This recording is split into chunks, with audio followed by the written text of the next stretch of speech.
प्रिय भक्तों, कहते हैं कि यदि दिन की शुरुआत अच्छी हो तो सारे काम सफल हो जाते हैं। पर सुबह के समय जाने अजाने में कई बार लोग कुछ ऐसी गलतियां कर बैठते हैं जो उनके काम और सेहत को भी प्रभावित करती हैं। आपको बता दें कि शास्त्रों में कुछ ऐसे कार्यों का जिक्र किया गया है जिसे सुबह उठने के बाद बिल्कुल भी नहीं करना चाहिए। तो आइए इन कार्यों के बारे में विस्तार से जानते हैं। मित्रों, एक बार माता लक्ष्मी भगवान श्री हरिविष्णु से पूछती हैं कि हे प्रभु, कृपया आप मुझे यह बताने की कृपा करें कि कोई व्यक्ति जीवन भर गरीब ही क्यों रह जाता है और कोई व्यक्ति गरीबी से निकलकर बहुत जल्द ही धनवान हो जाता है। इसका क्या रहस्य है मित्रों? तब भगवान श्री हरिविष्णु कहते हैं कि हे देवी, तुम्हारा यह प्रश्न पूरे जगत के लिए कल्याणकारी है, क्योंकि आज मैं तुम्हें मनुष्य को जीवन भर गरीब होने का वह 4 कारण बताऊंगा जिसे मनुष्य सुबह उठने के साथ ही करता है। यदि मनुष्य इन 4 आदतों को सुधार ले तो उन्हें जीवन में धनवान होने से कोई नहीं रोक सकता। हे देवी, इसे विस्तार से समझने के लिए मैं आपको एक कथा सुनाता हूं, पर हां, इस कथा को आप बीच में छोड़कर जाने की गलती मत करना, क्योंकि आधा अधूरा ज्ञान हमेशा विष के समान होता है। मित्रों, फिर माता लक्ष्मी कहती हैं, हे प्रभु, आप निश्चिंत होकर यह कथा सुनाइए। मैं इसे पूरे ध्यान पूर्वक और आखिरी तक सुनूंगी। तो मित्रों, आप लोग भी इस कथा को पूरे ध्यान पूर्वक और आखिरी तक जरूर सुने। दर्शकों, तब भगवान श्री हरिविष्णु कथा प्रारंभ करते हैं और कहते हैं कि हे देवी, प्राचीन काल की बात है। एक छोटे से गांव में एक साधु महाराज का आश्रम था। साधु महाराज को उनकी गहरी समझ और जीवन के रहस्यों को सुलझाने की क्षमता के लिए जाना जाता था। उनके पास दूर दूर से लोग अपनी समस्याओं का समाधान पूछने आते थे। गांव में एक गरीब किसान रामू अपनी पत्नी सीता और 2 बच्चों के साथ रहता था। रामू का जीवन अत्यंत कठिनाइयों से भरा था। उनके पास खेती के लिए बहुत कम जमीन थी, जो पत्थरों और कंटीली झाड़ियों से भरी हुई थी।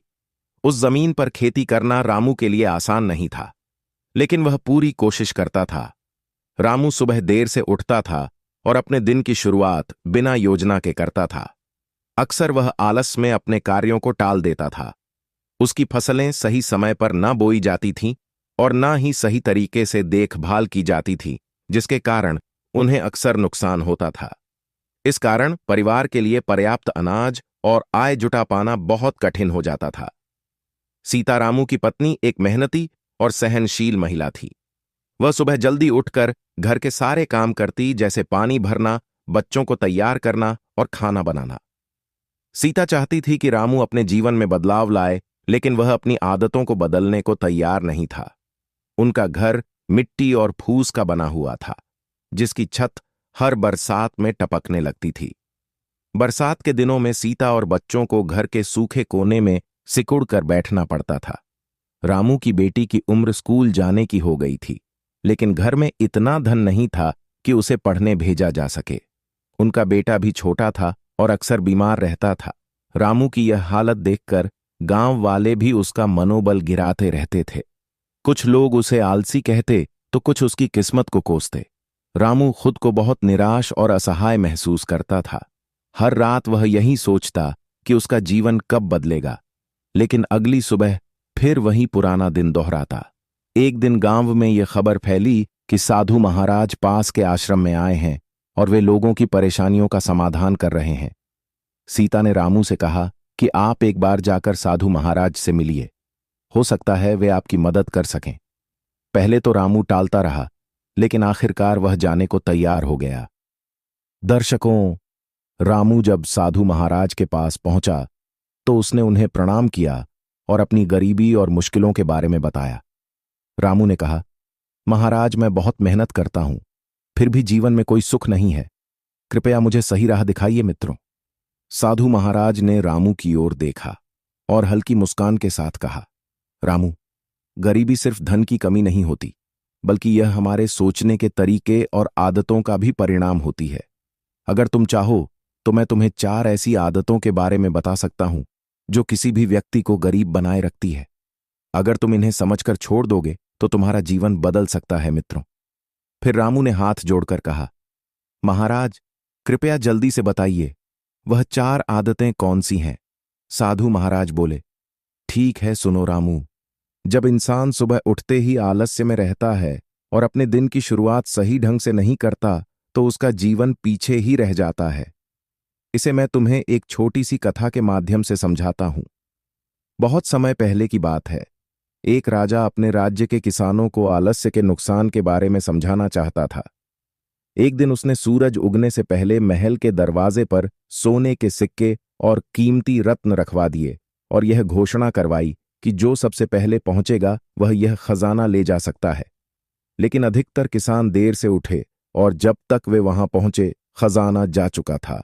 एक बूढ़ा किसान जो हर रोज सुबह जल्दी उठता था, सबसे पहले पहुंचा और वह राजा के इनाम का हकदार बन गया। तब राजा ने सभी किसानों से कहा, जो व्यक्ति आलसी होता है वह अपने जीवन के जरूरी अवसर खो देता है। समय पर जागना और मेहनत से दिन की शुरुआत करना ही सफलता की कुंजी है। रामू ने सिर झुकाकर स्वीकार किया कि वह भी देर से उठता है और सारा दिन सुस्ती में बिताता है। तब साधु महाराज ने उसे वचन दिलवाया कि अब से वह सुबह जल्दी उठेगा और दिन की शुरुआत पूरे जोश और नए उत्साह के साथ करेगा।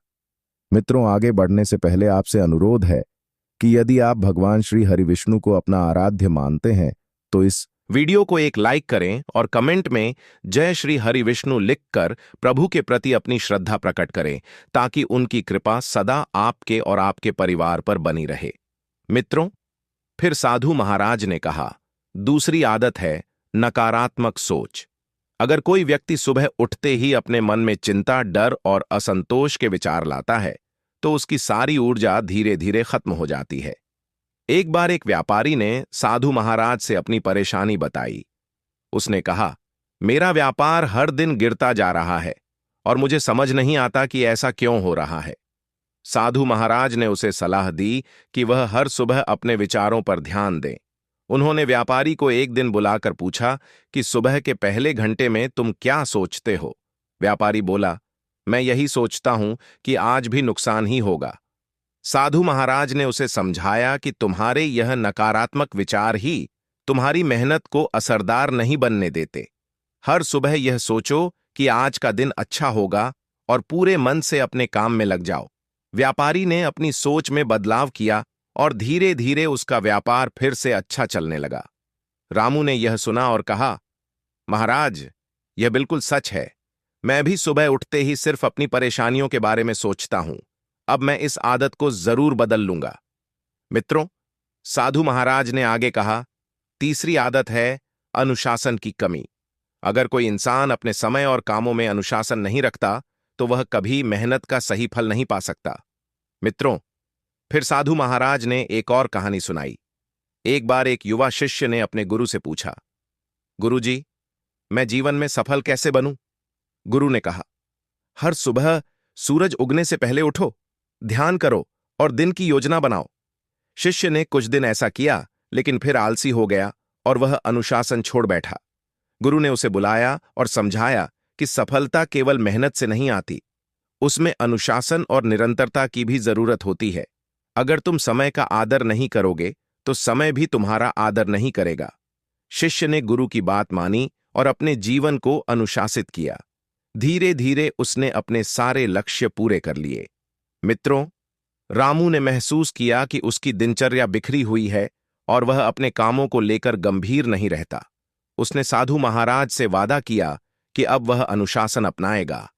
अंत में साधु महाराज ने कहा, चौथी आदत है अधूरा काम छोड़ना।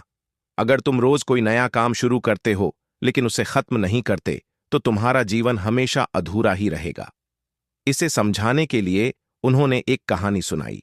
एक व्यक्ति ने अपने गांव में एक सुंदर बगीचा बनाने का सपना देखा। उसने कई पौधे लगाए लेकिन किसी की ठीक से देखभाल नहीं की। हर दिन वह एक नया पौधा लगाता लेकिन पहले लगाए पौधों को पानी देना भूल जाता। थोड़े समय में सभी पौधे सूख गए। जब उससे पूछा गया कि वह सफल क्यों नहीं हो पाया तो उसने कहा, मैंने कई बार नई शुरुआत की लेकिन कभी किसी काम को पूरा नहीं किया। साधु महाराज ने कहा, जो व्यक्ति अपने कामों को अधूरा छोड़ता है वह कभी अपने मकसद तक नहीं पहुंचता। अपने सपनों को पूरा करने के लिए निरंतरता और लगन बहुत जरूरी है। मित्रों, रामू ने महसूस किया कि वह भी कई बार काम शुरू करता है, लेकिन उन्हें पूरा नहीं करता। उसने साधु महाराज से वादा किया कि अब वह अपने हर काम को पूरा करने की आदत डालेगा। साधु महाराज की बातों का रामू पर बहुत गहरा असर हुआ। उसने तय किया कि अब वह अपनी सुबह की आदतों को पूरी तरह बदलेगा। अब वह सुबह जल्दी उठता है और अपने दिन की शुरुआत प्रार्थना और ध्यान से करता है। ध्यान से उसे मानसिक शांति मिलने लगी है और उसकी सोच सकारात्मक हो गई। उसने अपने खेत में काम करने के लिए एक दिनचर्या बना ली। रामू ने यह भी समझा कि अनुशासन ही उसकी तरक्की की असली वजह बनेगा। उसने निश्चय किया कि वह हर दिन खेत में 8 घंटे मेहनत करेगा और फिर अपने परिवार के साथ समय बिताएगा। उसने छोटे छोटे लक्ष्य तय किए, जैसे एक हफ्ते में नई फसल लगाना या पुराने खेतों की सफाई करना। वह हर दिन अपने इन लक्ष्यों को पूरा करने में जुटा रहता। धीरे धीरे रामू के जीवन में बदलाव आने लगे। उसकी फसलें अच्छी होने लगीं और गांव के लोग उसकी मेहनत की सराहना करने लगे। रामू ने अपनी कमाई से अपने बच्चों की पढ़ाई शुरू करवाई, साथ ही अपने घर की मरम्मत भी करवाई और सीता के लिए एक नई चक्की खरीदी, जिससे सीता का घरेलू काम आसान हो गया। अब रामू का जीवन पूरी तरह बदल चुका था। जो लोग कभी उसे आलसी और निकम्मा कहते थे, अब वही उसकी तारीफ करते नहीं थकते। सीता भी अपने पति में आया। बदलाव देखकर बहुत खुश थी। रामू और सीता अब अपने बच्चों के साथ मिलकर एक सुखी जीवन जीने लगे। साधु महाराज की बताई गई 4 आदतों ने रामू की जिंदगी को नया रूप दे दिया। उसने सिर्फ गरीबी से छुटकारा नहीं पाया, बल्कि अपने मन और आत्मा में भी सच्चा संतोष और शांति अनुभव की। मित्रों, इसके साथ हम आपको बताना चाहते हैं कि सुबह के समय कुछ ऐसे काम होते हैं जो जाने अनजाने में हम कर बैठते हैं और यही हमारे काम और सेहत पर असर डालते हैं। शास्त्रों में ऐसे कुछ कार्यों का उल्लेख है जिन्हें सुबह उठते ही करने से बचना चाहिए, क्योंकि यह दुर्भाग्य को बुलावा देते हैं और घर में अशांति ला सकते हैं। तो आइए जानते हैं वे कौन से 4 काम हैं जिन्हें सुबह उठते ही भूलकर भी नहीं करना चाहिए। मित्रों, सबसे पहले आता है आईना। सुबह उठते ही कई लोग खुद को आईने में देखने लगते हैं, लेकिन वास्तुशास्त्र के अनुसार ऐसा करना शुभ नहीं माना गया है। सुबह उठते ही सबसे पहले भगवान के दर्शन करने चाहिए, ताकि दिन का आरंभ अच्छे और शुभ भावों से हो। दूसरे नंबर पर है बंद घड़ी। मित्रों, घड़ी को व्यक्ति का भाग्य माना जाता है। घर में बंद घड़ी अशुभ संकेत देती है। यह आने वाले बुरे समय की आहट होती है। शास्त्रों के अनुसार बंद घड़ी देखने से जीवन में अड़चनें आ सकती हैं और अच्छे कामों में भी रुकावटें आ सकती हैं। इसके बाद आता है झूठे बर्तन। सुबह उठते ही झूठे बर्तन देखना घर की सकारात्मक ऊर्जा को कम कर देता है। शास्त्रों में कहा गया है कि रात को ही रसोई की सफाई कर लेनी चाहिए और झूठे बर्तन नहीं छोड़ने चाहिए। ऐसा करने से लक्ष्मी जी का वास घर में बना रहता है और दरिद्रता नहीं आती। इसके बाद आता है परछाई। सुबह उठने के तुरंत बाद अपनी या किसी और की परछाई देखना शुभ नहीं माना गया है। इसे राहु का प्रभाव माना जाता है, जिससे मन में डर और बेचैनी बढ़ जाती है और पूरे दिन एकाग्रता भंग रहती है। अंत में आता है हिंसक जानवर की तस्वीर। सुबह उठते ही अगर आपकी पहली नजर किसी हिंसक जानवर की तस्वीर पर पड़ी, तो यह आपके दिन पर नकारात्मक असर डाल सकती है। शास्त्रों में बताया गया है कि इससे रिश्तों में दूरी आ सकती है और कामकाज में उलझनें पैदा हो सकती हैं, जबकि सुबह गाय देखना बहुत शुभ माना गया है। मित्रों, इस वीडियो में फिलहाल इतना ही। अगर आपको यह जानकारी उपयोगी लगी हो, तो कृपया इस वीडियो को एक लाइक दें और इसे अपने मित्रों व परिवार के साथ शेयर करें। साथ ही ऐसी ही ज्ञानवर्धक जानकारी के लिए हमारे शक्ति का ज्ञान चैनल को सब्सक्राइब करना ना भूलें। धन्यवाद।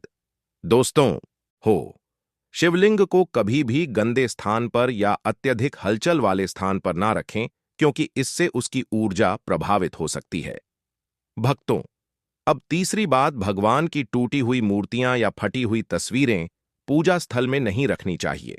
भगवान की मूर्तियां और तस्वीरें हमेशा अच्छी स्थिति में होनी चाहिए।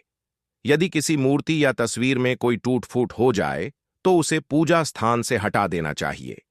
टूटी हुई मूर्ति नकारात्मक ऊर्जा उत्पन्न कर सकती है और पूजा स्थल की पवित्रता को कम कर सकती है। ऐसी मूर्तियों का सही तरीके से त्याग करना चाहिए ताकि घर में सकारात्मक ऊर्जा बनी रहे। पूजा स्थल पर शंख, गोमती चक्र और एक पात्र में जल रखना शुभ माना जाता है। शंख को भगवान के आशीर्वाद की ध्वनि का प्रतीक माना जाता है। गोमती चक्र से घर में समृद्धि आती है और जल रखने से घर की ऊर्जा शुद्ध बनी रहती है। इस जल को नियमित रूप से बदलते रहें और शंख व गोमती चक्र को हमेशा साफ रखें। भक्तों, अगली महत्वपूर्ण बात यह है कि पूजा स्थल को हमेशा साफ और शुद्ध रखना चाहिए। गंदगी से नकारात्मक ऊर्जा उत्पन्न होती है, जिससे पूजा का प्रभाव कम हो सकता है। इसीलिए रोजाना पूजा स्थल की सफाई करें ताकि वहां का वातावरण सकारात्मक बना रहे। साथ ही पूजा स्थान को व्यवस्थित और सुंदर बनाए रखें ताकि पूजा में ध्यान केंद्रित करने में कोई बाधा न आए। चलिए भक्तों, अब हम जान लेते हैं पूजा मंदिर से जुड़े कुछ महत्वपूर्ण नियमों के बारे में। पूजा स्थल को हमेशा घर के शांत और पवित्र स्थान